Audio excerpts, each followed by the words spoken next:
This is problem 6 from Chapter 2 of the CFA Institute's textbook, Corporate Finance, A Practical Approach, 2nd edition.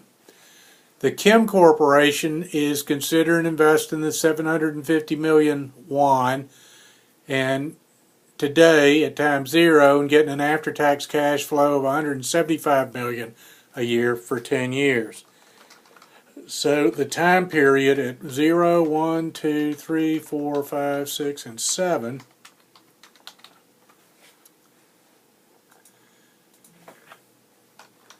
the cash flows, and we're calculating payback period and discounted payback period. So the cash flow, negative 750, followed by a string of positive 175s. The cumulative cash flows, at time zero you're out 750. After the first year you've gotten back 175. After the second year you've gotten back 350 of it, but you're still out 400. So copying that on down, what you're looking for the payback period is look for the point in time when the sign changes, where you go from they still have some of my money to I have all of my money. So the payback occurs between the end of the 4th year and the end of the 5th year. To get the fraction of that 5th year, simply take the absolute value of the amount that's still outstanding and divide it by the amount of money you're going to get next year. So how far through the year does it take to get back your $50,000? Assuming your 50 million won rather.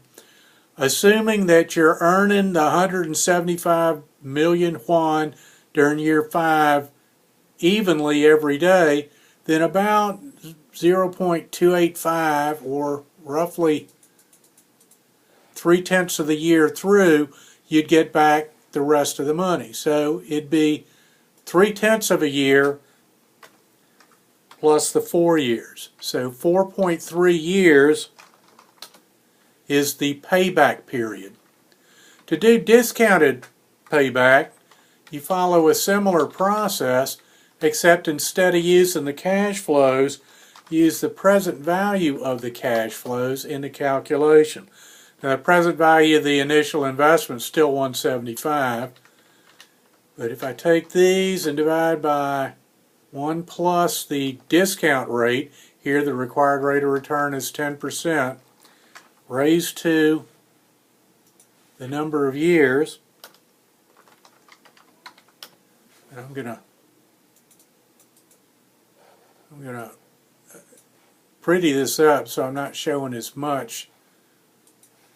It's going to take longer. That's because we're not using the full value, 175 million won each year. We're using how much that is in today's dollars. Here, the point at which the sign changes is between the end of year 5 and the end of year 6. Okay, but then we still do the same calculation. This would be 5 years plus the absolute value of 86.6 divided by 98.8. The present value of the cash flows to be received in year 6 in total is 98.8. How long will it take you to get 86.6 over the course of the year? That'd be about 0.9 years. So those are our answers. The payback is 4.3 years. The discounted payback is 5.9.